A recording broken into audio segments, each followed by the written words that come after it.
할렐루야. 아멘. 성경에는 강조되어지는 믿음의 사람들의 이름이 여러 있죠. 그 중에 아브라함과 이삭과 야곱의 하나님 이런 이름은 여러 번 반복이 됩니다. 그런데 그 반복이 되는 이름 가운데 또 특별히 반복되는 이름이 있습니다. 가령 아브라함과 이삭과 야곱의 하나님 중에서 아브라함과 야곱만 강조하는 말씀이 의외로 많습니다. 예를 들어서 말씀을 오늘 좀 보여드릴게요. 시편 105편 5절을 보면 그의 종 아브라함의 후손 곧 택하신 야곱의 자손 너희는 그가 행하신 기적과 라고 했는데 이삭은 나오지 않습니다. 아브라함과 야곱만 등장합니다. 또 이사야서 29장 22절을 보시면 그러므로 아브라함을 구속하신 여호와께서 야곱 족속에 대하여 이같이 말씀하시되 야곱이 이제는 부끄러워하지 아니하겠고 그의 얼굴이 이제는 창백해지지 아니할 것이다 라고 말하면서 여기서도 아브라함과 야곱만 말씀하십니다. 이삭은 언급하지 않습니다. 또 이사야서 41장 8절을 보시면 그러나 나의 종 너 이스라엘아 내가 택한 야곱아 나의 벗 아브라함의 자손아. 여기서도 아브라함과 야곱 말씀하시는데 또 이삭은 얘기를 하지 않으십니다. 강조하는 게 있죠. 마지막 한 구절 더 말씀드리면 미가서 7장 20절에도 주께서 옛적에 우리 조상들에게 맹세하신 대로 야곱에게 성실을 베푸시며 아브라함에게 인애를 더하시리라 하면서 여기서도 아브라함과 야곱만 강조하고 계세요. 이삭은 또 빼놓으셨어요. 이삭의 입장에서 좀 섭섭하지 않겠나 싶습니다. 같이 말씀하고 싶은데 빼놓으셨어요. 아브라함에 대해서는 하실 말씀 많죠. 야곱에 대해서도 하실 말씀이 많은 거예요. 그래서 하나님이 어떤 경하나 성수, 회복을 말씀하실 때는 이 야곱이라는 사람을 잘 데려오십니다. 그런 의미에서 야곱에 대한 강조가 많아요. 야곱은 문제 많은 사람의 계명사죠. 문제 많은 사람. 우리가 문제 있는 존재들 아닙니까? 문제 있는 우리들이 그 문제를 하나하나 해결하면서 그리스도를 닮아가는 삶이 믿음의 여정이죠. 야곱은 그런 믿음의 여정에 우리에게 가장 하나님께서 설명하기 좋은 사람 중에 한 사람이었기 때문에 야곱에 대한 강조를 많이 하신다라고 생각합니다. 그런데 야곱보다 더 많이 언급하는 믿음의 사람이 있습니다. 그 사람은 다윗입니다. 제가 성경에 이 야곱이 몇 번 나오는가 검색을 해보니까 360번 정도 나와요.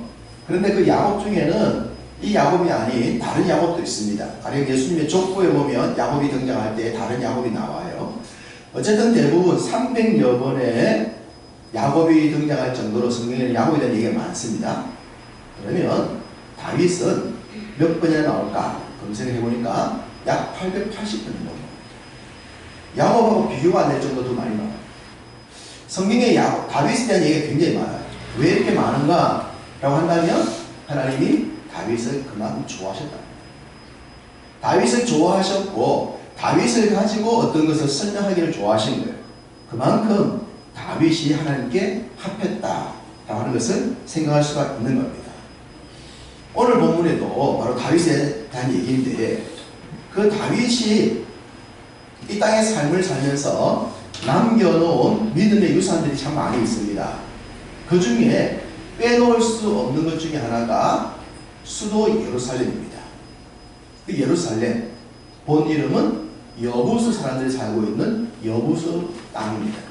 그 여부수, 곧 예루살렘, 그것을 통해서 다윗이 이루어 놓은 것과 또 하나님이 그 다윗이 이루어 놓은 것을 통해서 오늘날 우리에게 주시고자 하는 말씀과 도전, 교훈이 무엇인가 라고 하는 것을 오늘 말씀을 통해서 드리려고 합니다.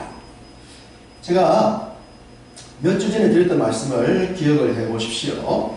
다윗이 통일 왕국의 왕이 되자마자 다윗성으로 언약궤를 옮겼다라고 말씀드렸죠. 원래 언약궤가 어디에 있어야 되냐면 실로에 있었어야 합니다. 그런데 이 실로는 많이 회파가 되고 말므로 이제 무너진 땅의 상징이 되어져요. 그래서 이제 실로가 아니라 새로운 지역이 필요했는데 다윗이 자신의 성 다윗성에다가 이 언약궤를 옮겨 놓습니다.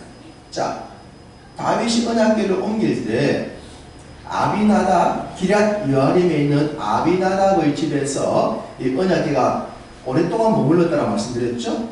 약 몇 년 머물렀다고 했습니까? 70년 정도죠. 70년 정도. 엘리 지사장 때부터 해서 20년, 사울왕 40년, 다윗이 통일왕국 되고 난 뒤에 7년 6개월 지나서 이제 언약궤를 옮겨왔으니까 약 70년 동안 아비나답의 집에 머물렀지만 이 아비나답의 집은 그 오랜 시간 동안 언약궤를 보관했음에도 불구하고 복을 받았다라는 내용이 없다고 했어요. 그러나 오벳 에돔의 집에서는 석 달 머물렀는데 하나님이 큰 복을 주셨다라는 말씀을 드렸던 거 기억나십니까? 그 내용을 다시 기억을 하면서 자, 사울왕은 자신이 40년 동안 왕으로 있는 동안에 단 한 번도 이 언약궤를 모시거나 언약궤에 대한 관심을 갖지 않았다. 40년 동안. 이 내용은 역대상 13장 3절을 보면 나옵니다. 사울은 자신의 통치기간 동안 언약궤에 대해서 관심을 갖지 않았다.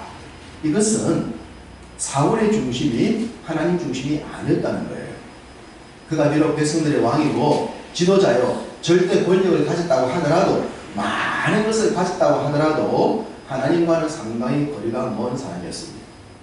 그랬던 그 사울 왕에게 딱 한 번 언약궤를 가져올 기회가 있었다고 성경이 합니다. 자, 제가 또 말씀드린 내용을 기억해 보십시오. 사울의 아들 요나단이 보세스와 세스가 서 있었던 두 산을 넘으면서 블레셋과 전쟁했던 장면 기억하십니까?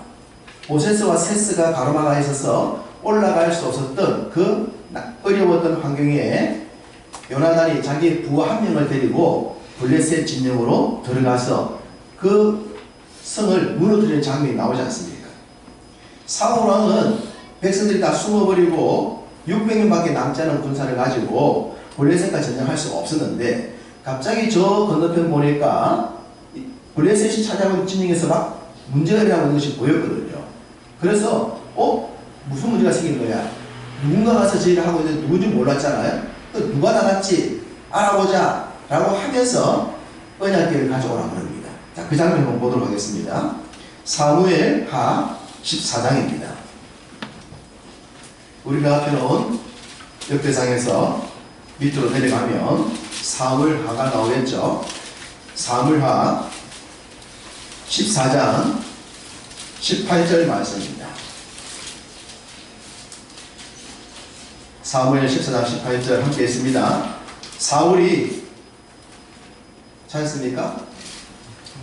사무엘하 14장 18절 왕입니까? 제가 다른 구절을 찾나 보네요. 제가 찾은 구절 읽어드릴게요.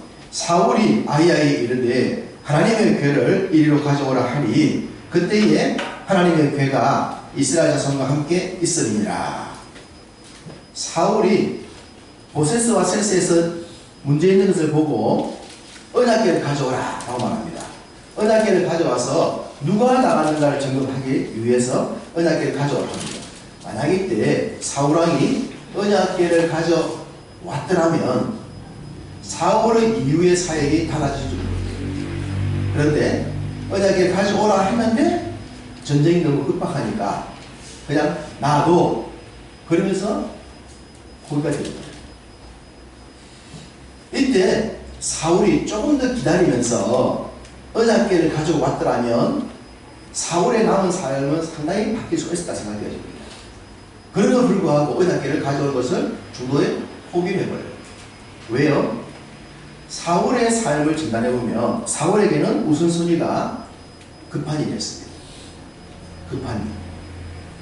우리도 살아갈 때 급한 일에 매일 경우 많죠. 그런데 하나님이 우리에게 강조하시는 것은 급한 일이 아니라 중요한 일입니다. 중요한 일을 먼저 해야 되는 거예요.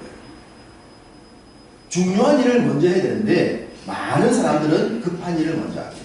사울은 항상 급했어요. 급했기 때문에 제사도 자기가 드렸고 주의 뜻 떡이고 눈에 보이는 것을 먼저 가져오는 겁니다. 그는 급한 일을 따라 살았어요.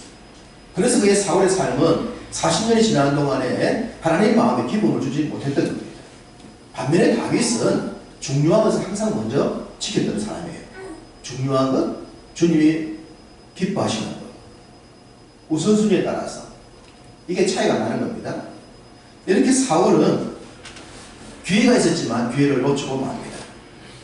다윗은 달랐다고 말씀드렸죠? 다윗은 헤브론에서 7년 6개월 동안 왕이 되었어요. 그 7년 6개월을 통치하다가 드디어 이제 베냐민 지파까지 받아들이게 됩니다. 그리고 통일왕국을 이루게 됩니다. 통일왕국을 이루고 난 뒤에 첫 번째 했던 일이 뭐라고 했습니까? 언약궤를 옮기는 거였어요. 언약궤를 옮기기 전에 그에게 필요했던 것은 새로운 수도가 필요했습니다. 지금까지는 헤브론에서 통치를 했는데 이제 이스라엘 전체 왕이 되어졌으니까 헤브론이 아니라 새로운 수도, 새로운 도시가 필요했는데 그곳이 어딘가? 라고 생각해보니 여부수 사람들이 살고 있는 성이었어요. 여부수 사람들이 살고 있는 곳, 그곳이 곧 예루살렘입니다. 나중에 이곳을 예루살렘이라 바꿔요. 다윗성이라 만들고 그 여부수 사람이 살고 있는 성을 다윗이 보고는 저곳을 정복하자. 저곳을 정복해서 저곳에다 수도를 세우자라는 계획을 세웁니다. 그 내용을 볼까요? 사무엘하 4장 6절 봅시다. 사무엘하 4장 6절. 아까 말씀드렸던 구절이 이 구절이네. 왕과. 자, 사무엘하 4장 6절 함께 보겠습니다. 왕과 네? 제가 오늘 성경 구절을 연습하고 자, 제가 또 읽어드릴게요. 왕과 그의 부하들이 예루살렘으로 가서 그 땅 주민 여부수 사람을 치려하며 그 사람들이 다윗에게 이르되 내가 결코 이리로 들어오지 못하리라. 맹인과 다리 저는 자라도 너를 물리치리라 하니 그들 생각에는 다윗이 이리로 들어오지 못하리라 함이라. 여기 보면 맹인과 다리 저는 자라도 너를 물리치리라 라고 말합니다. 여부수 사람들이 자신이 살고 있는 이 성이 얼마나 든든했으면 다윗이 정복하겠다 그러니까 야야 이렇게 장애를 가진 사람도 너를 이길 수가 있어. 이 말은 너희들이 절대 이곳에 들어올 수가 없어. 정복할 수가 없어. 그만큼 여부수 사람들이 살고 있었던 성은 든든한 성이었습니다. 이렇게 든든한 성을 난공불락이라 그렇게 부르죠. 난공불락의 고성이었어요. 정복할 수가 없었어요. 참고로 여호수아가 약속의 땅 가나안 땅을 정복하지 않습니까? 정복하는데 정복하지 못했던 땅이 있습니다. 여호수아서 15장 63절에 이렇게 말합니다. 예루살렘 주민 여부수 족속을 유다 족속이 쫓아내지 못하였으므로 여부수 족속이 오늘까지 유다 자손과 함께 예루살렘에 거주하니라. 여부수 사람이 살고 있는 그 땅을 여호수아 때도 정복하지 못했더랬습니다. 왜 정복하지 못했을까요? 너무 튼튼한 성이었어요. 너무 튼튼한 성이기 때문에 여호수아 때부터 정복하지 못했던 성이 지금 다윗 때까지 이어져 온 겁니다. 자, 그러면 대체적으로 이 기간이 400년 정도 됩니다. 가나안 땅을 정복하고 난 뒤에 400년이 지나도 이 여호수성, 예루살렘성 그 성은 정복하지를 못했어요. 그만큼 든든한 성이었어요. 사울왕도 이곳을 정복하지 못했어요. 그런데 다윗이 통일왕국을 이루고 난 뒤에 예루살렘 수도를 삼을 곳으로 가장 적합한 곳이 이곳이었어요. 왜 그러냐 그러면 이곳은 정말로 위치적으로 좋은 곳이거든요. 일단 해발 800m 정도 높은 곳에 있습니다. 높은 곳에 있기 때문에 지금처럼 공중전 비행기를 동원하지 않는 한은 밑으로 공격할 때 이 성을 뺏기가 쉽지가 않아요. 그 해발 800m 높이에 성공을 쌓아 놓으면 감히 다른 사람들이 정복을 하기가 쉽지가 않은 겁니다. 거기에다가 이곳에서는 또 물이 공급되어집니다. 기온섬에서부터 물이 흘러서 이 성 안으로 물이 공급되고 있었어요. 여러분, 전쟁이 일어나면 보급로를 끊는 거예요. 그 보급로 중에서도 물이 가장 중요해요. 물이 있으면 농사를 지을 수가 있거든요. 물이 차단되면 가지고 먹는 게 끝나면 항구하게 되어졌어요. 그런데 이곳은 기온 샘이 흘러서 다윗성 안으로 그 여부서 안으로 들어가고 있었던 겁니다. 물까지 있지. 성은 들어가지. 여부서라는 생각할 때 다윗 못 죽으면 우리가 충분히 막을 수 있어. 고웃음을 치고 있었어요. 정복할 수 없었던. 그때까지 400년 동안 정복하지 못했던 그 여부서 성을 다윗이 땄습니다. 자, 다윗이 어떤 사람입니까? 다윗은 전쟁할 때 막무가내로 하는 사람이 아니었습니다. 다윗을 전쟁 천대라고 불렀던 것은 다윗은 적의 약점을 정확하게 파악하고 약점을 공략해드렸어요. 대표적인 것이 골리앗과의 싸움이지 않습니까? 골리앗이 2m가 넘는 거구였잖아요. 그리고 모든 투구와 비늘 갑옷으로 온몸은 무장하지 않았습니까? 키도 크고 온몸은 갑옷으로 무장했더랬어요. 어디를 봐도 빈틈이 없었죠. 그런데 그 빈틈이 유일하게 어디가 빈틈입니까? 얼굴만 비었잖아요. 얼굴만. 다윗은 그 얼굴을 본 거예요. 그 얼굴 중에서도 정수리, 이마, 급소. 거기를 보고 물맷돌 한 방으로 무너뜨리지 않습니다. 모두가 이스라엘 장군들이 무서워서 벌벌 떨고 꼬리를 내리고 있을 때에 17 정도밖에 안 되는 목동 다윗이 나가서 정확한 골리앗의 급소를 단 한 방으로 무너뜨렸습니다. 다윗이 여부서성을 검토했겠죠. 여부서성에는 들어가는 길이 없었어요. 유일한 길은 기온에서 흘러내린 섬이 물이 그 여부서성 안으로 들어갔던 물길이 하나 있었습니다. 근데 그 물길이 너무 좁았어요. 물길이 너무 좁기 때문에 그리로 군대가 들어올 것이라고 여부 사람은 생각도 하지 않습니다. 그런 다윗은 어디로 갑니까? 그 물길을 타고 들어갑니다. 많이 보낼 필요가 없습니다. 최정의 군사 몇 명을 뽑으면 돼요. 그래서 오늘 본문에 나오죠. 자, 오늘 본문을 보십시다. 6절 보면 얘기를 하죠. 다윗이 이르되 먼저 여보서 사람을 치는 자는 우두머리와 지휘관으로 삼으리라 하였더니 누가 앞장섭니까? 요압이 앞장섰죠. 다윗의 군대 장관이 되어지고 다윗의 정복 전쟁에서 항상 선두에 서서 다윗에게 큰 도움을 주고 공을 세웠던 사람이 요압입니다. 그런데 이 요압은 다윗에게 가시 같은 역할을 하죠. 왜 그런가 생각해보면 요압이 너무 잘났더랬어. 너무 잘났고 너무 용감했고 뭘 잘했던 사람이에요. 너무 잘하다 보니까 좀 안한 무인이 되어져서 다윗조차도 좀 무시해버리는 어떤 그런 일이 있음으로 인해서 그가 결국은 그의 인생의 말미가 불행으로 끝나고 말이죠. 어쨌든 다윗이 이곳에 처음 최정예 멤버 몇 명을 뽑습니다. 우리를 말하면 스파이죠. 몇 명을 전혀 들어갈 수 없다 생각하고 있는 이 귀여운 생물, 좁은 물길에 스파이를 몇 명을 보내요. 그리고 그 몇 명이 은밀하게 야간에 들어가겠죠. 그리고는 성 안에 들어가서 성을 지키고 있었던 병사들의 목을 따고 성문을 열어버리는 겁니다. 그리고 일시에 다윗의 군대가 들어가서 이 여부성을 쉽게 정복을 합니다. 난공불락이라 불렸던 도저히 정복할 수 없다 생각했던 그 여부성을 다윗이 기습작전으로 목을 따고 들어가서 이 성을 그대로 정복합니다. 이스라엘 군사들 피 한 방울 흘리지 않냐고 이 난공불락의 도성을 그냥 손아귀에 넣어버리는 거예요. 다윗 정말 놀라운 사람이지 않습니까? 그리고는 이 성을 정복하고 난 뒤에 이 성을 예루살렘으로 이제 명명하면서 예루살렘에 이스라엘의 동일왕국의 새로운 수도가 되어집니다. 놀라운 일을 해냅니다. 다윗이 남겼던 이 일은 훗날 시대가 흘러서 히스기야 때에도 또 영향을 발휘하는데요. 아수르 제국이 고대 근동을 정복하면서 예루살렘도 정복하기 위해서 군대를 모아 내려오죠. 하나님께서는 북왕국 이스라엘은 아수르에게 넘기셨지만 남왕국 유다는 바벨론에 넘기겠다 말씀하셨어요. 그래서 아수르가 남왕국 유다를 정복할 수 없었던 것은 분명한 하나님의 말씀이었습니다. 그럼에도 불구하고 히스기야 때에 이 아수르가 대군을 이끌고 내려왔어요. 수십만 군대를 이끌고 내려왔죠. 그리고 예루살렘을 정복하기 위해서 예루살렘을 둘러섭니다. 이때 히스기야가 다윗의 지혜를 활용합니다. 적군이 오면 가장 좋은 것은 막고 버티는 게 최고입니다. 그러려면 물이 중요하다고 말씀드렸죠. 이 물, 그 물을 히스기야가 만드는 거예요. 기온샘에서 흐르는 물을 실로암복까지 연결시키는 터널을 만들어냅니다. 그것이 지금도 남아있는 히스기야 터널입니다.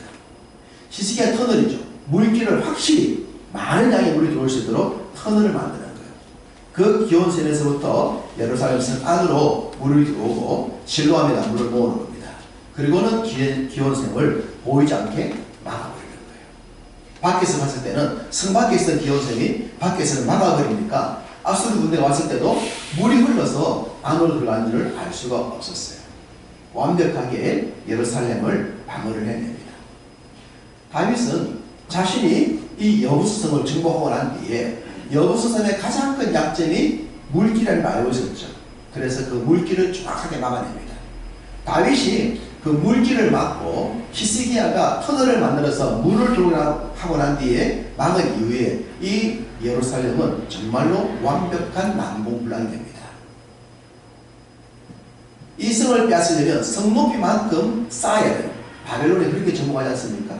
이 성을 정복하기 위해서 성 높이만큼 성을 쌓아서 넘어오는. 그러지 않고서 정복할 수 없는. 로마도 그렇게 성을 쌓는 얘기예요. 이게 쉬운 일이 아니거든요. 시간이 걸리죠. 많은 시간을 걸려야 할 수 있는, 그렇게 하지 않고는 정복할 수 없는 그 완벽한 성을 다윗이 수도로 삼습니다. 그리고 그 수도 완벽한 예루살렘에 누가 오시는가? 바로 우리 주님이 오시죠. 우리 주님께서 그 예루살렘에 오르시는 거예요. 무엇 하시기 위해서? 십자가 지시기 위해서죠. 십자가를 지시기 위해서 완벽한 성 예루살렘에 오르셔서 그곳에서 사탄의 권세를 이기시고 죽음을 이기시는 바로 십자가의 사역을 완성을 하신 겁니다. 다윗을 오실 메시아의 언약의 상징으로 얘기를 하거든요. 다윗이 세웠던 나라, 다윗이 구축했던 성, 예루살렘, 평화의 땅, 이 모든 것들이 오실 예수를 위한 준비 과정이었어요. 다윗은 성실하게 이곳에서 자신에게 주어진 일을 감당했는데 이걸 역사적으로 언약적으로 되짚어 보니 그리스도께서 오실 일을 예비하셨고 그 완벽한 성 예루살렘에서 우리 예수님이 십자가를 지시고 부활하심으로 말미암아 죽음과 사탄의 사망의 권세를 이기시는 그 역사를 보여주셨고 모든 인류에게 새로운 생명을 선물로 주셨던 것입니다. 그 일을 이루기 위해 준비됐던 과정이 이 예루살렘, 바로 다윗 성이었어요. 다윗이 쌓았던 그 성. 다윗이 통일왕국의 왕이 되고 난 뒤에 가장 먼저 다윗성을 정복하여 빼앗았고 거기에 다윗성을 구축했고 그리고 거기에 하나님의 언약궤를 가장 먼저 모셔드렸던 겁니다. 그것을 하나님이 기뻐하셨다는 말씀드렸죠. 오늘날 우리가 요즘도 믿음 생활하면서 새롭게 이사를 가거나 새로운 집을 사면 여러분 제일 먼저 뭐 하십니까? 목사님 모시고 이사예배 드리잖아요. 이사예배. 다윗이 성을 만들고 난 뒤에 가장 먼저 모셔드렸던 것이 하나님의 언약궤였다. 하나님을 모셔드렸던 겁니다. 하나님께 감사했던 것이죠. 그런 다윗의 이야기를, 다윗의 삶을 하나님이 너무너무 좋아하셨어요. 하나님이 이걸 얼마나 좋아하셨냐고 하면 다윗이 했던 그 이야기, 다윗이 쌓았던 다윗성, 다윗이 만든 예루살렘, 이것을 세상 사람들을 구원하는 구원의 말씀으로 연결하고 계십니다. 성경을 한 구절 함께 보겠습니다. 사도행전 15장입니다. 사도행전 15장 16절과 17절입니다. 이 성경은 맞아야 될 텐데 오늘 성경 구절하고 성경 말씀드리고 너무 잘못 들어서 죄송합니다. 자, 사도행전 15장 16절 17절 함께 읽겠습니다.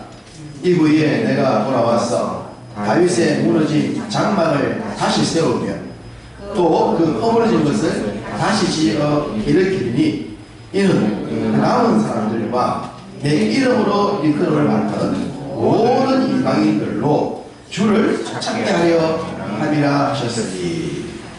자, 모든 이방인들로 주를 찾게 하려 합니다. 모든 이방인들이 예수를 믿어 구원받게 하시려고 하는 하나님의 계획이 하나님의 원창조 계획이지 않습니까?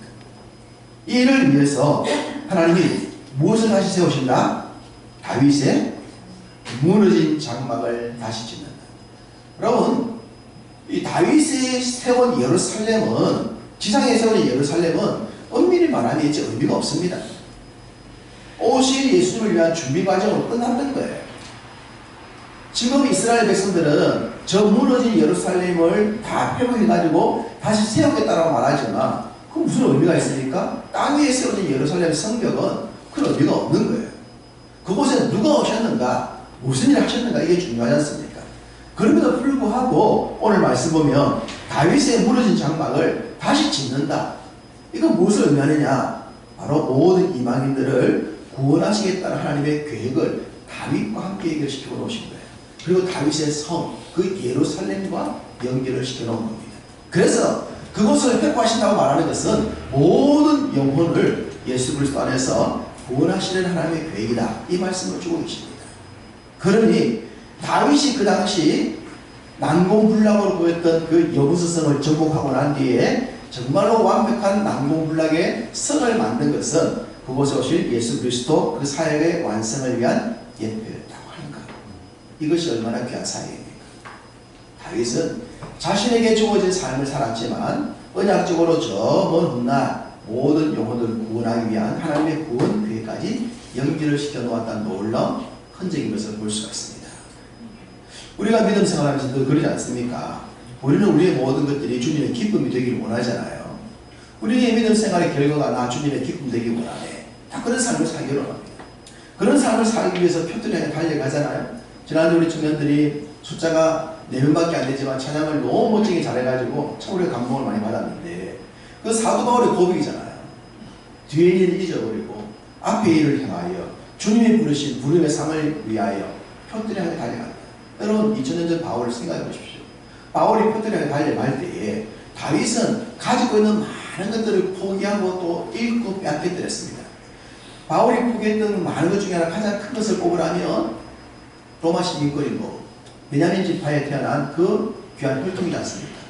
가말리엘 지하에서 받았던 그 모든 혈통적인 것, 엄청난 것을 다 포기했잖아요. 배설물 되겠잖아요. 그 당시 사람이 생각할 때 바울의 그 선택을 어떻게 보겠습니까? 뭐 로마 시민권을 포기해? 베냐민 지파인데 가말리엘 밑에서 공부했는데 그걸 포기한다고? 바보 아니야? 뭘 그걸 포기해? 포기하면 포기해야지. 어떻게 그걸 포기할 수가 있어? 바울은 그 당시 최고, 세상의 모든 사람들이 갖고 싶었던 그 모든 것들을 바울은 다 버렸어요. 무엇을 위해? 복음을 위해, 표대를 위해, 부름의 상을 위해, 하나님이 부르신 그 목표를 위해서. 그 당시 그가 선택했던 것은 세상의 관점에서 어리석은 선택이었단 말이에요. 그런데 세월이 지난 2000년이 지난 지금 관점에서 바울의 선택이 어떻습니까? 바울이 그 당시 했던 그 포기하면서 이루었던 표대가 길에 깔려서 세계 복음화를 이루고 그 복음화의 길을 따라 수많은 사람들이 살아나지 않았습니까? 누가 주님의 기쁨이었습니까? 어떤 선택이 주님의 기쁨이었습니까? 사울 왕과 다윗은 너무 다르잖아요. 다윗이 흠이 없는 사람이 아니에요. 흠이 많은 사람이에요. 그러나 그 마음의 중심이 우선순위가 하나님께 있었고 하나님의 기뻐하심을 행했기 때문에 그의 삶을 주님이 다시 얘기하면서 다윗의 그 무너진 장막을 세움으로 모든 이방인들을 구원하겠다는 말씀을 주신 것처럼 우리의 마음의 중심이 하나님께로 모아져서 하나님이 무엇을 기뻐하시는가, 내 삶에 급한 일이 아니라 우선순위가 무엇인가를 따라서 살아간다면 우리도 우리의 삶이 주님이 기뻐하신 삶이 될 줄로 믿습니다. 다윗처럼 우리가 이루어진 것들이 지금은 아는 것처럼 보이지만 세월이 지나보면 그 남겨진 업적들이 황금길이 되어져서 그곳을 따라 생명이 살아나고 주님의 복음이 꽃피는 열매가 있을 줄로 믿습니다. 나 주님의 기쁨 되기 원하네. 그 찬양의 가사처럼 우리의 모든 행함과 생각하는 것이 주님의 기쁨이 되어져서 주님께서 기뻐하시는 귀한 열매를 많이 맺고 살아가는 여러분의 남은 삶이 다 되시기를 주님의 이름으로 축복합니다. 아멘.